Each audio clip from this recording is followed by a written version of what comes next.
Резервация Нижний пруд была создана 23 апреля 1991 года. Это место, где создаются хорошие условия для изучения экосистемы озер и поименного ландшафта нижнего течения реки Пруд. Эта резервация – это создание благоприятных условий для размножения редких растений и птиц в Молдове. Rezervația naturală Prudul de Jos, cu nucleul ei Lacul Beleu, este o mândrie pentru localitatea noastră, deoarece acolo găsim această mică delta a Dunării, cum îi spunem noi, o așa frumoasă biodiversitate a naturii, cum rar mai găsește Republica Moldova. Ori noi, toți ceilalți maturi, vrem ca prin aceste locuri frumoase, prin natura din rezervația Prudul de Jos, să educăm tânăra generație în spiritul păstrării mediului, pentru că nu este nimic mai frumos decât o localitate verde, o localitate cu oameni educați în spiritul mediului, și asta ne dorim noi cu toții. Rezervația Prudul de Jos, după cum știți, a fost fondată cu mulți ani în urmă, pe baza Lacului Beleu, și noi, toți localnicii, la început nu prea înțelegeau oamenii că cum o să rămânem noi fără Lacul Beleu, cum să ne iei Lacul Beleu statul. Dar nu este chiar așa, pentru că oamenii sunt prietenoși cu natura și dacă noi cu toții respectăm toate regulile care sunt impuse în rezervație, și rezervația este darnică cu noi, pentru că e liniște, e frumos, sunt păsări. Dar cel mai important este că în ultimii ani, pe baza rezervației Prudul de Jos, s-a dezvoltat foarte mult turismul, atât în localitatea Slobozia Mare, cât și în microregiunea Cahul. Ne vin turiștii vara mulți și când vin într-o localitate turistul nu stă doar în rezervația Prudul de Jos. Bineînțeles că el merge și în localitate, mai merge și la pensiuni turistice și astfel crește economia localității. Satul este așezat anume pe malul apelor și băștinașii cândva se așezau și făceau casele în apropierea apelor, pentru că asta este o sursă de viață și au fost învățați ani de rândul să mai și pescuiască.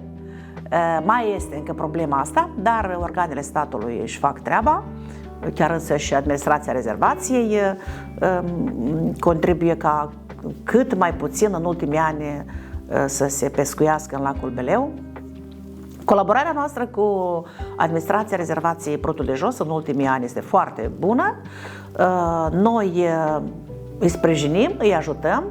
Anul trecut am dat în exploatare drumul de acces către Lacul Beleu, un drum construit cu suportul proiectului EUFOR Moldova, regiuni cheie Cahul și Ungheni, și cu suportul Consiliului Local, unde s-a construit un drum din beton către Lacul Beleu și astfel accesul pentru turiști și pentru administrația rezervației este bună. În ultimii ani se vede o înrăutățire a situației Lacului Beleu prin aceea că se colmatează și nivelul de depunere a sedimentelor s-a înălțat foarte mult. Noi, de-a lungul anilor, chiar eu ca primar, am scris demersuri foarte multe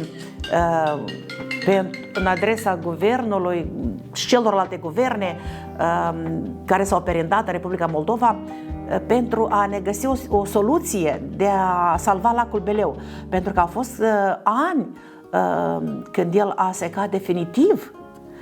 Prin anii 90, acolo mergeai cu tractorul. După aceea, în ultimii ani, seca așa la jumătate.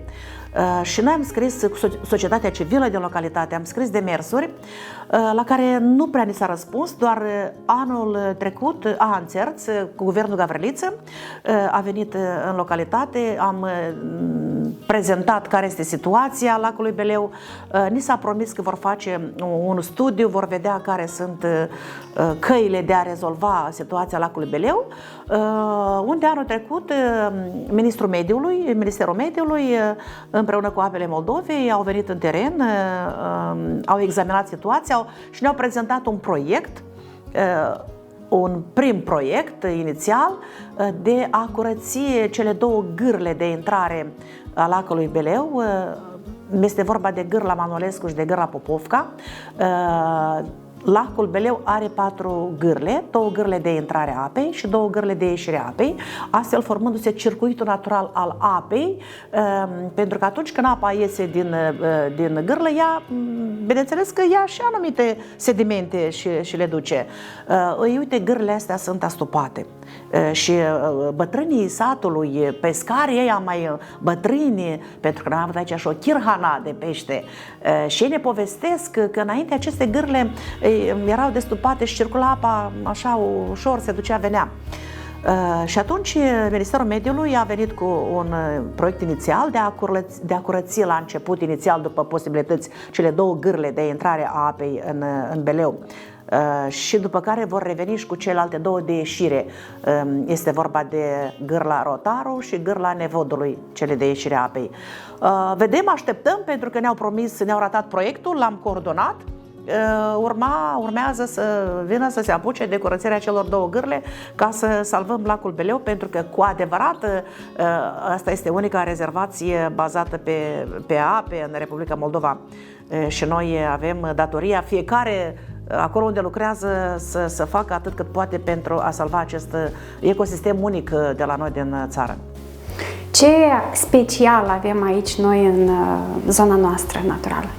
Aici avem foarte multe lucruri frumoase, începând de la păsări, care sunt peste 246 de specii. Dintre acestea, peste 51 de specii sunt luate sub protecție pe plan național și internațional. Vin aici să cuibărească din diverse zone, trec în perioada pasajului, primăvara și toamna. De asemenea, avem peste 51 de specii de mamifere, dintre care 12 sunt rare, luate sub protecție. Mai nou avem castorul, apărut în 2019, care a dispărut cu mai bine de 100 de ani. A fost repopulată în România și a ajuns și la noi. Avem peste 45 de specii în lac și în râu Prut de pești. De asemenea, sunt peste 314 specii de plante, dintre care 6 sunt rare, inclusiv în Cartea Roșie, cu specia mai deosebită nuferul alb, care crește în mod natural.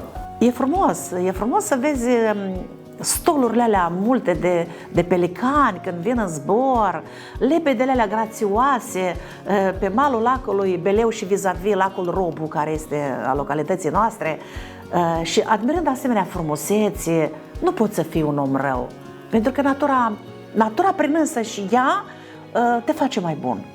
Văzând așa frumusețe, tu nu ai cum să fii rău. Și asta încercăm noi cu educația din localitatea Slobozia Mare, cu școli, cu grădinițe, cu rezervația, ca să ne educăm generațiile în spiritul ăsta al dragului de frumos, al păstrării naturii și pentru o localitate prosperă.